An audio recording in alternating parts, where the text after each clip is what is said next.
gonna cover everything. Like, if it's gonna cause hair loss, if you're gonna get diarrhea, if it's gonna cause you kidney failure and you're gonna die, if it's a magical drug and you just get fucking massive. Yo, what is up, fam, and welcome to today's video. We're gonna be talking about creatine. I'm gonna give you guys all my tips and advice, experience. I also went and did a bunch of research before doing this video and pretty much just did all the work so I can just give it to you guys in the most condensed, simple form without you guys having to go and do all the research and searching yourselves. And I'm also gonna give you guys my experience because I've been taking creatine for like 5 years, maybe longer. But I'll tell you guys what I think about it too and if I felt it. So let's get into this. Make sure you like and subscribe so I can make more content for you guys and we can just keep getting aesthetic together. Let's go. Let's start off with what creatine is and what it does. So creatine is already naturally occurring in the body. It's produced in the liver and kidney, and it promotes the production of ATP. So that leads us to our next question. What does it actually do? So since it builds ATP, ATP is like the currency, energy currency of our body. It's literally the fucking Bitcoin of our body. This shit's valuable. If you want to lift more and have more strength and more endurance, then you're gonna want more Bitcoin, so your ATP. So when you introduce more creatine, you're gonna increase the production of ATP, which is stored in your muscles. And I didn't know this, I looked this up, and apparently it increases the ATP storage in your brain too. Like I didn't know this. I haven't noticed any differences, maybe, but like not enough for me to be like, yo, I'm in the movie fucking Limitless and I'm learning shit and remembering every damn thing. But then again, like my form, I've been really focused with form and like trying to learn things, and I've been able to like keep it in my memory. But I don't think that's part of the creatine. I don't think it's like a limitless drug, but I found that anyways and I thought I would share it too. I'll explain more of that stuff after. Now this is completely beyond the scope of my practice, and I'm not going to try to explain it because I'll completely fuck it up. So you guys can look this up, or yo, that was Jesus Christ. The creatine is created through the creatine phosphate pathway, which is one of our body's primary pathways for creating energy. That means if you're introducing more creatine, your body's able to produce more ATP, which then we bring that into our muscles and then implement it through our training or whatever you're doing. It's going to give you more energy. All right, now let's talk about some of the benefits of creatine. So the most common one and the one that I notice the most is strength and endurance. So you'll notice this literally after a week, sometimes 2 weeks, depending on like if you're doing a loading phase or if you're not doing a loading phase. Talk about that after. Regardless, you will notice strength and endurance at some point, whether it's a week or 2 weeks. And you'll notice this like even in some of your biggest lifts. Like if you're squatting, say 200 pounds, you might see a pretty decent increase after 2 weeks, 3 weeks of being on creatine. You're just gonna be stronger, you have more energy. And that's by far the best benefit, because if you can push more weight, you're gonna increase the stimulus on your muscle, you're gonna create more hypertrophy, and you're gonna make more gains. That's the main reason you guys are on my channel, is because you want more gains. So that is by far the best benefit. It literally is going to provide you more gains because you are going to be stronger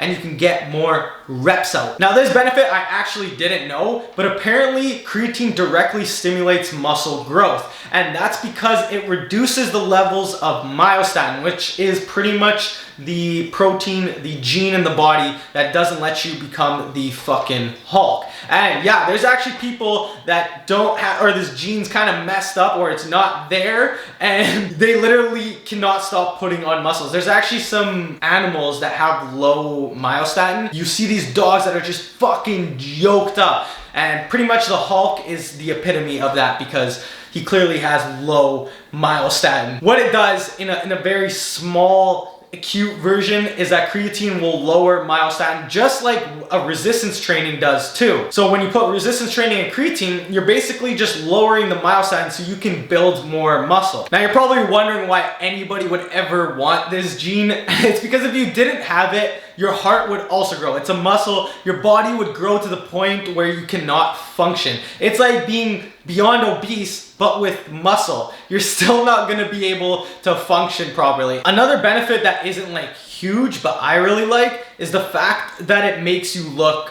bigger because it pulls more water into your muscles. Not into these skin areas, subcutaneous areas where it makes you look like super watery. It literally pulls more water into the muscles, so you're going to look more full and less flat. And I personally love that because at least when you're walking around or you go get a pump, you're gonna look bigger than when you were off of creatine. So honestly, whether you're a power lifter or a bodybuilder, it's going to benefit you regardless. Because if you're a power lifter, you're gonna use it for strength. You're gonna be able to increase your lifts. If you're a bodybuilder, well, I just talked about, it reduces the Hulk gene, so you can actually build more muscle. And if you're stronger, you're gonna be able to put more stimulus on the muscle, more hypertrophy. And then if you eat properly and train properly, then you're going to build more muscle. Another benefit that I touched on earlier is endurance. But the best thing about having more endurance is that you can recover faster and train more often. So that means you can add more volume to your training, more frequency, because you're able to recover, you're able to endure the training for longer, which is overall what you want. At the end of the day, most people have poor recovery, whether it's through sleep, eating, and if you can add a supplement that is going to help you recover better, then why would you not do it? By the way, I'm saying all this stuff and I'm not a doctor and I don't want to get in shit for saying take a supplement. If you have any underlying issues, kidney issues, liver issues, I'm not telling you to take anything. This is just my advice and my experience, and you can take it however you want. Buy the supplement or not buy the supplement. But if you're really scared, go talk to a doctor, because I'm not a doctor. 2 more benefits. One is mental clarity. This is the one that I researched. I personally don't think I've noticed it enough to say that, yeah, this is proven or that I can feel it. Maybe they've done some research and it's worked on some other people, but I know for myself, I don't really feel a difference. Maybe you will, let me know, whatever. And the second one is that it helps regulate blood sugar. So as of right now, creatine sounds like the best damn thing ever, and there is no reason why you shouldn't take it. But I'm gonna give you guys the side effects, or the common side effects that you can get from taking creatine. So the first one is weight gain.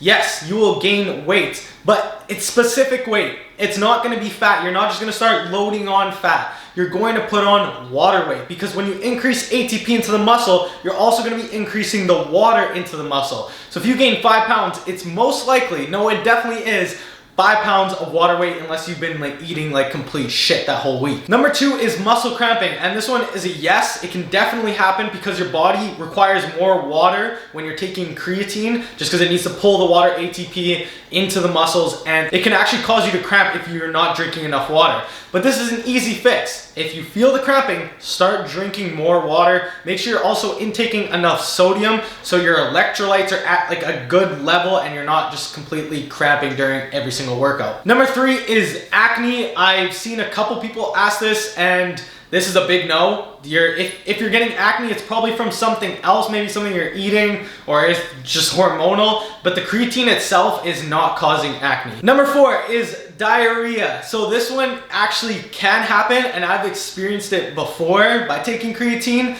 but it's really not that bad for the benefits that you get. Unless like your diarrhea gets really, really bad. Like if you're getting it every single day, that's not a good sign. You should probably stop and go see your doctor. But there has been a couple times where like I've noticed diarrhea, and it is one of the common side effects. So just be careful with that and make sure it just doesn't progressively get worse, because you don't want that. Number 5, and I think this one's a massive one, and I also asked this question when I first started: does it cause hair loss? So I've done some research. There's one study that says it will increase the chance of you getting early onset baldness if it runs in your family, because it increases the levels of DHT, and DHT is going to increase the chance of you getting bald. But the thing is, weightlifting resistance training is going to increase DHT regardless. So yeah, you might be adding a little bit more, but if you're training, your DHT levels are already a little bit higher. Also, in the study, creatine itself, the actual compound, did not cause hair loss. So does creatine itself cause hair loss? No. But can it increase DHT levels? Yes. Have I noticed any difference? Fuck no. My hair is still there, and it runs in my family. Like my dad got early onset baldness, whatever you want to call it. My brother has got a little bit of it, and he's 30. I'm 24, turning 25 right away, and I feel like I'm doing pretty damn good. But I know it's gonna happen one day regardless. Maybe I'll have to get some like implants or like whatever those things are called, where they adjust your hairline. I've been taking creatine for 5 years, and I haven't, like, my hair hasn't all fallen out. I think that's a pretty damn good study right there. 5 years, creatine. How's my hair looking? Pretty damn good. Let's go. And the last one, does it cause kidney liver damage? And I gotta tell you guys a story on this one, because when I first started taking it, my mom was like, hey, we gotta go to the doctor, check your blood, make sure like this is all good. So I went there, and when they do the test, they test for this thing called creatinine, I think that's how you say it. It's a byproduct of creatine, and they test it for kidney function. My creatinine levels were extremely high, and that's because I was taking creatine. But after going through like doctor upon doctor and actually getting someone who specialized in the field of like athletes, he was basically saying that, yeah, football players have massive levels of creatinine in their body from the training that they're doing. When you're taking it, it's not actually going to cause kidney failure. But again, I am no doctor. I'm just telling you guys what I experienced. I went through multiple doctors all the way to a specialist before he was like, yeah, you're fine, don't worry, you can take it, just don't take a stupid amount. And I'm taking, like, when I first started, I was taking 3 grams. Now I'm taking 5 grams daily because I do have more muscle on my body. I wouldn't go above 5 grams though. And I've been totally fine. I've checked my blood here and there. Same kind of deal, high creatinine levels. Because I've talked to that doctor who actually knew what the fuck he was talking about, I'm in the clear, and yeah, my mom stopped freaking out. I've also looked at a bunch of other studies, and they all say that for kidney function, liver function, it's not going to affect it. They've done tests up to 5 years and one up to 10 years. They've found no adverse effects, which I mean is pretty awesome. But like I said, every single person is different, so do these things at your own risk. Take any salt, like even protein can hurt someone's digestive tract. Like I even had to start taking vegan protein because it wasn't sitting well with my stomach. So take everything with caution and understand your body and how it's reacting to whatever it is that you're taking or doing. Now that you know the benefits and potential side effects of creatine, we're gonna talk about how you should take it, when you should take it, and how much to take. So for me, I'm 170 pounds right now. I've been sticking with 5 grams daily for the longest time. When I first started, I was only taking 3 grams. But even if I do get bigger, I don't personally think I'm gonna take more than 5 grams. It's just to be safe. Like I don't wanna test my body and start taking more shit. Like if you're eating well and training properly, you're going to do fine with what you have already. Depending on your body, like if you're just starting out and you don't have very much muscle, I recommend going on the lower side of things, the 3 grams. And as you get into training and you add more years to your gains, then jump up to the 5 grams. And if you're advanced right now, then start with the 5 grams. Loading phase. Do you need to do one? No. Your body will saturate over a week to 2 weeks. The loading phase is completely pointless unless you just want it.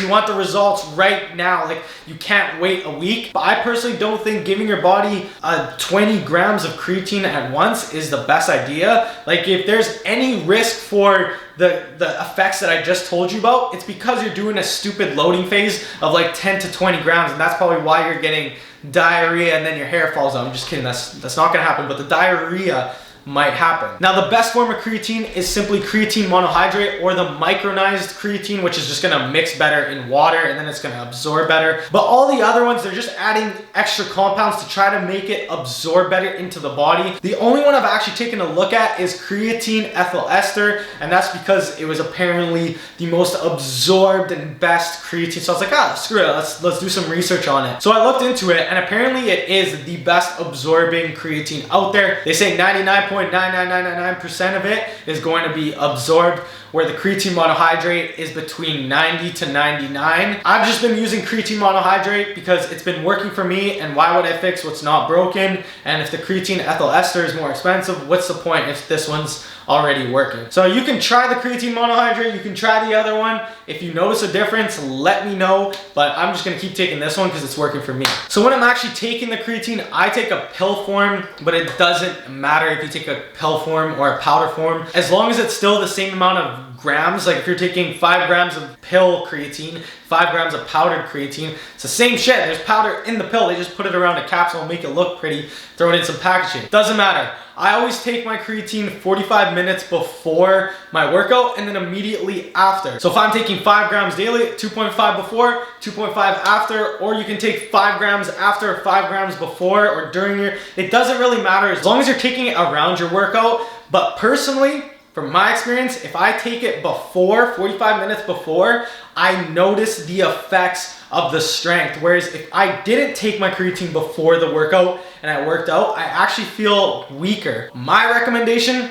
take it 45 minutes before, half of it, so 2.5 grams or 1.5 if you're taking the 3 grams, and then take the other half immediately after your workout. And then do you need to cycle it? The answer is no. There's many studies on it, 5-year studies, 10-year studies on it with no adverse effects. Another one, I'm the guinea pig right here. I've been taking it for 5 years. I honestly think it's been more, but I don't remember because I've been taking it for so long. I've had no adverse effects. Will I have some in 25 years, 30 years, 40 years? I don't know, maybe. And then this was just a question I've always had, and it's what happens when you stop taking creatine. So for whatever reason, you just don't want to take it anymore. So I've actually done this before, and about a week in, you start to notice your strength decreasing. I'd say even a little bit earlier, like 4 or 5 days, you do notice a strength decrease, but you do not lose actual muscle. It's just because you're losing energy stores. You don't have as much ATP and as much water in the muscles. You may also look a little bit smaller because you don't have as much water in the muscle, but the actual muscle itself that you earned by taking creatine is not going anywhere. It is actually extremely hard to break down and get rid of real muscle fibers that your body has built. So realistically, you're just taking water out and reducing some of the energy, but after a little while, after a month, 2 months, you'll notice most of your strength come back. Another thing I want to say, because I get this question a lot, and a lot of younger guys think that this is going to be some magical drug, or I don't even know what they think it is. Like, it's just gonna turn you into the Hulk. When I first started, I actually thought this was gonna make me blow up, but that's not the case. You have to train properly. You have to eat properly. All creatine is doing is giving you more energy and water in the muscles. If you don't use it, and if you don't push yourself, then it's gonna do absolutely nothing. So make sure you're putting the damn work in, you're training properly, eating properly, because supplements supplement the work that you're already doing. If there's no work, supplement does shit. If there's lots of work and you supplement that, well, guess what? You're gonna get better results. All right, I hope I answered all your questions, and I hope you guys are leaving this video with more knowledge about creatine and how you can get more aesthetic and be a sick cunt. You gotta choose whether you wanna take it or not. I gave you guys both sides of it, my advice, my experience. If you guys have any questions or if I missed something, just hit the comments and we can talk about it, whatever, you know what I'm saying? But if you guys enjoyed this video, smash the thumbs up button, subscribe if you are new, and I will see you guys in the next one. Let's go! And my crew, we on the way up, way up, way up, way up. Oh, oh, oh. I gave this shit a look like I'm a mess now. They want me to fail. I'm busy feeling myself, understand.